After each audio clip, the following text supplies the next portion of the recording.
trimmed in blue. He weighed in officially 159 1/4 pounds. This 35 veteran has an outstanding record, standing at 28 victories, just 2 defeats, 20 big wins coming by way of knockout. He is the fighting pride of Cork, Ireland, Gary Spike O'Sullivan!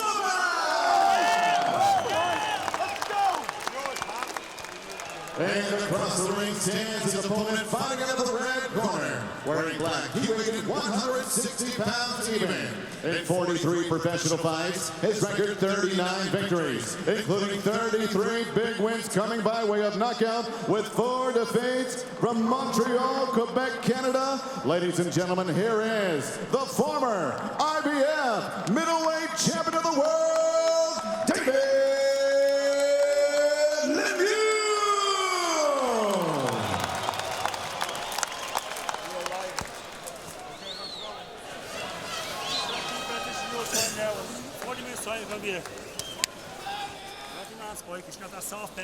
Okay, gentlemen, trunks here are good. Trunks here are good.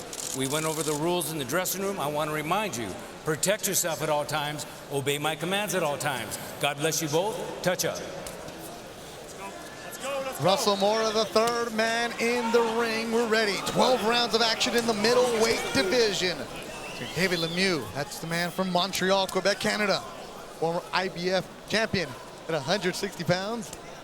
And Spike O'Sullivan. His legal name is Gary. He said, don't ever call me that. It's Spike. Doug, you got a tweet from Ryan Scally out of Canada that said something about the weight difference? Yeah, Lemieux is 15 pounds heavier. With the rehydration? Yeah, I don't know if that's an advantage or not. I think sometimes fighters can put on too much weight. And you see the midsection of Lemieux. It's huge. Well, Lemieux has struggled to make weight the last couple of times. Got right on the button at 160. And one fight actually in his hometown of Canada, Montreal, he missed weight completely, and his fight was called off. Yeah, he's always struggled with the scale. He doesn't have the height and bone structure to really carry 168 pounds, so a move to super middleweight, not really realistic for him. 29-year-old David Lemieux fought against Gennady Golovkin and was stopped by Golovkin.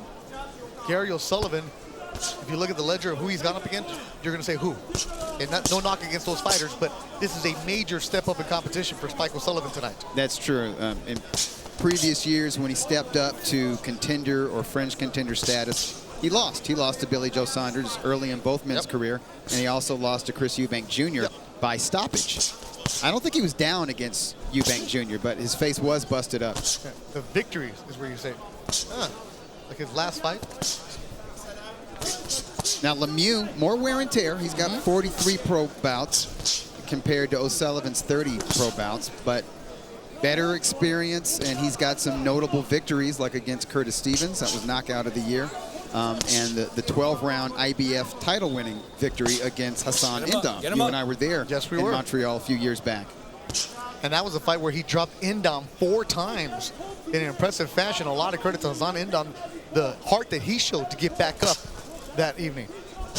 And Indam got up and was fighting back. Yes, he was. We learned that when Lemieux is at his best, he's not a front runner.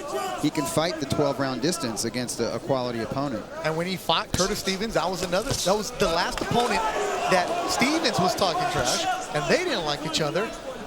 And Lemieux came out extremely motivated with a ferocious knockout. I think a jab from O'Sullivan moved him back. caused Lemieux to lose his footing for a moment. I don't think it was hurt, but he was off balance. But it keeps happening.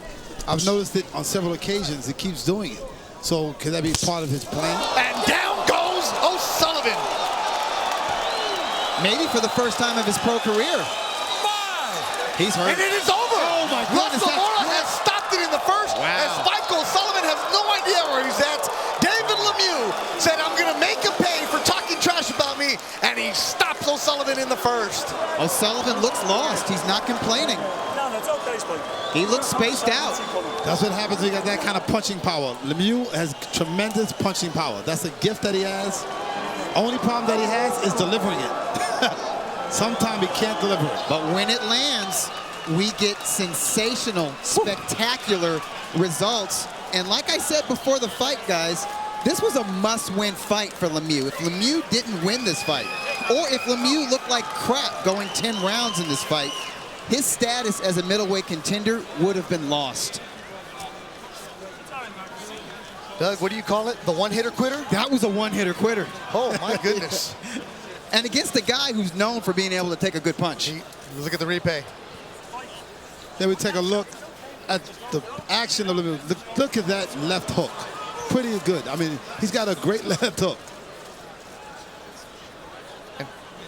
And bloodied the nose right away. Trickle of blood from the nose, but that's not why Russell Mora stopped it. Russell Mora looked him in the eyes and saw he wasn't there. So here we take there's a the look. jab Lemieux that turns his face. Oh, perfect. And he sees the shot on the inside. He doesn't even look at it. He just throws the left hook.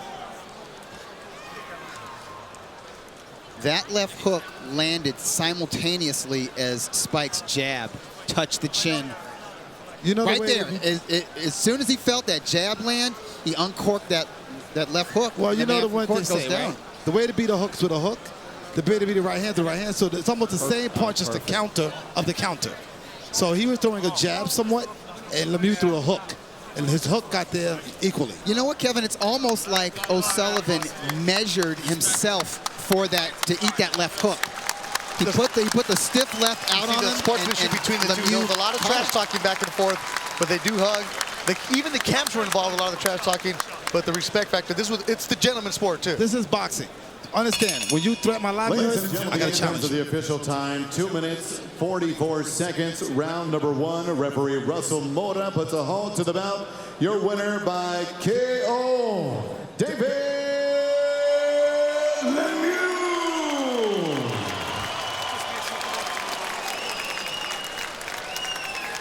Lemieux, impressive knockout, his 34th of the career. He's now 40-4.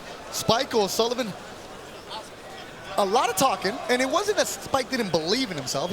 We've seen a couple of his fights, has talent, has ability, but obviously he lost to Billy Joe Saunders, lost to Chris Eubanks, and a step up in competition going up against David Lemieux. He did what he had to do to get the attention.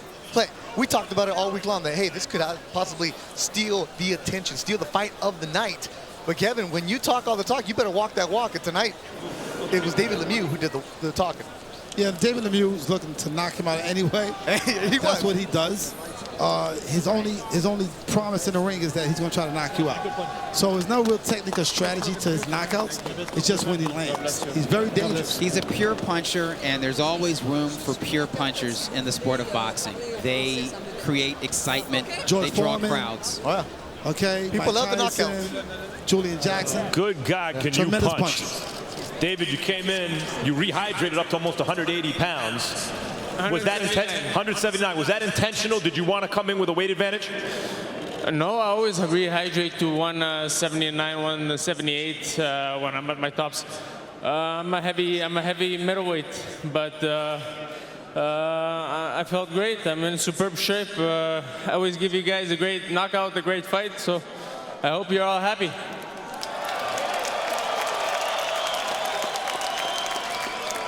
You were in with a good, solid fighter, and a guy who seemed to kind of stir up some bad blood with you heading into the fight. Did that motivate you at all? We have a main event tonight where there's a kind of similar theme. Don't piss me off, guys. I guess the message must be clear. You know, yes, I was motivated. I didn't like all that trash talking that it was done to me before a fight from O'Sullivan's side. You know, so I kept it in me, and I put it into the right timing. I'm a respectable fighter. I come in the ring. I don't disrespect my opponents. I always train hard, and I don't trash talk. You know, I respect that kind of behavior. So that's it. In your fight before this against Billy Joe Saunders, who's a very slick southpaw who moved around, that style seemed to bother you. And tonight you had a guy who's more stationary in front of you, and you could really display your power. Can you get to the point, you think, where you can be that same kind of fighter regardless of the style, where you can still figure out a way to land the home run shot because anyone who you hit seems to fall? Look, you can't compare me against Billy Joe Saunders to David Lemieux today. I'm not the same guy. I was at my 50% against Billy Joe Saunders, who is an excellent technician. He moves around the ring very good. You know, O'Sullivan comes forward, but I'm physically 100% in shape. I have no injuries for this fight, so this is what it gives, an excellent night of boxing. Against Billy Joe, I wasn't at my top, so that's it. Tonight in the main event, the two top middleweights in the world go at it. Everyone's anticipating this rematch. We're expecting fireworks. One of the reasons you're on this card is to remind people there are opponents in the middleweight division who are interesting and can present a threat. What are your thoughts about the main event and fighting the winner? They're two excellent fighters, and I'm extremely looking forward to fighting both of them. And the winner, of course, but there is no middleweight like David Lemieux. Having lost to Triple G the first time around, I imagine you want a rematch. On the other hand, you've never had a crack at Canelo, which could be an even bigger money fight. Who are you rooting for tonight? I'm not rooting for anybody. I want to fight both of them. I think it's a 50-50 chance fight. Canelo is an excellent boxer. So is Golovkin. It's going to be an interesting fight. I once fought Golovkin at his peak, and I'm becoming my peak. So maybe in the near future, Golovkin will fight Lemieux in his peak. So let's see what's happening. David, always intriguing to watch you anytime you step in the ring. What a knockout. What power. Jim?